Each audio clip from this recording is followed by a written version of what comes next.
I'm Deep Mahaman and you're watching the Redmen TV.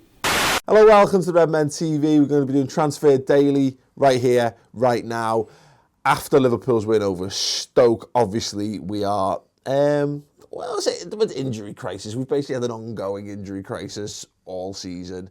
It continued unabated during the game. Phil Coutinho pulling up and obviously Dejan Lovren going off as well. And then Kolo Toure at the end. It looked like another hamstring. It looked like we'd gone for the hat-trick and succeeded. Apparently that could only be a little bit of cramp, which is great news. But what it's done is it's prompted Jurgen Klopp to talk just after the match about the fact that although he said he didn't really feel that we needed to go into the transfer market in January, he talked about how, like last week we had 3 centre-backs and now we've got 0. When I kind of came in, we had 5 and now we've got 0, blah, blah, blah. So we might actually have to go and buy a centre-half. So the big question is, and I'll start by asking the question for those watching, who do you think that centre-half should be and what type of centre-half should it be? The one that we're being linked with in this kind of like, this has reared its head again. It was a couple of days ago that it was being reported, but obviously in light of what he's saying, and obviously the German connection, Joel Matip from Schalke has come back up again. Interesting one. I'm fascinated to know people's thoughts on whether we think he fits the mould of what we should be after. He's 24, he's 6'4", he's a Cameroonian international, but he's got German descent as well. He's played in 2 World Cups, which is great, which means he's got a lot of very high level experience. In terms of like domestically, I think he's only won 2 trophies. I think he's won the equivalent of the FA Cup and the League Cup. I'm not entirely up to date on what the German names for those competitions are. So one of them could be like the equivalent of the Charity Shield, which is I'm sure that's a brilliant trophy and definitely one that makes you a good player. Yeah, but it's an interesting one because apparently he can play at both defensive midfield and centre-back. He's done that job for Schalke. A very consistent performer. Scores a few goals. He seems to score 2 or 3 goals a season, which I think is exactly what you're looking for from a centre-half. And I'm encouraged by this notion that he has experience of playing a little bit further up the pitch because, yeah, I think we've gone back to basics in terms of defending.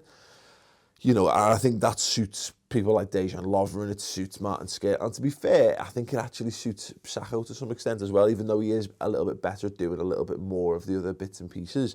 And there's I don't know if there's a concern, but it'd be nice. I like not conceding goals. Let's be honest. I think we all like not conceding goals, but also I think there's something to be said for, in the history of Liverpool centre-halves, having that commanding centre-back who can step out with the ball when needs be. Kolo does a very good impression of it at times, and it's the most thrilling thing ever when a centre-back marauds up the pitch and it doesn't go tits up. But you look at like your Hansons and your Sammy Hippiers in his early days, certainly had the ability to do a little bit more. They were decent footballers. I'm not talking about the need to be like PK or whatever. We don't need to be playing like Barca style crazy, total football. But it would be nice to have a guy who does have that little bit of an extra string to his bow. I think maybe Joe Gomez might have something like that in the future if he recovers well from his injury. But yeah, I mean, he fits the profile, I think, Matip, of what we're talking about. That age, 24 years old, I think there's going to be a temptation for us to go out and find somebody who's probably about 20, 21. I got no real problem with that, but I don't want anyone getting in the way, first and foremost, of Joe Gomez's progression. But if you're going to buy someone, you want someone to come in and be that leader at the back. I think that's the age you want to be looking at. I think sort of 23, 24, 25. Hey, that way you're still getting potentially like 5, 6, 7 years of service out of them if you can keep them fit and keep them happy throughout that period. But they're still not at the absolute peak, so you're not talking about adding an extra £10 million onto the valuation. But there you go. Let me know, Joel Matip. If you've seen him on YouTube or you watch German footy on whatever channel that's on, BT. Tom's got no idea, and nor do I. Let us know where you think he'd fit, and if not, as I said at the top of the video, what type of centre-halves, and give me some names as well. What we're going to be doing, I kind of alluded to this, I think, on yesterday's, and I've done it on a couple of videos. I want to know from you in the comments below what type of positions Liverpool should be targeting in January, and in those positions, what type of attributes you feel are absolutely necessary for success. So in terms of, as an example, being like pace, power, stamina, skill, etc., etc. Pick like 3 or 4 that you think are an absolute essential for a Liverpool.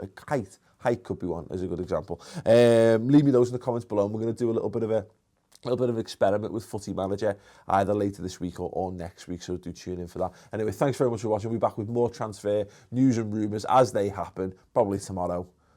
Yeah, because otherwise it's not really daily, on the Redmen TV. Give this video a thumbs up, subscribe, and do check out our Transfer Weekly show. We're going to be discussing more on Matip, more on the defensive crisis at Liverpool, the hamstring things, players that are coming back from loan, players that are going out on loan, and any other interesting news, bits and tidbits in far more depth and detail on the redmentv.com. Go subscribe, it's amazing. We'll see you there.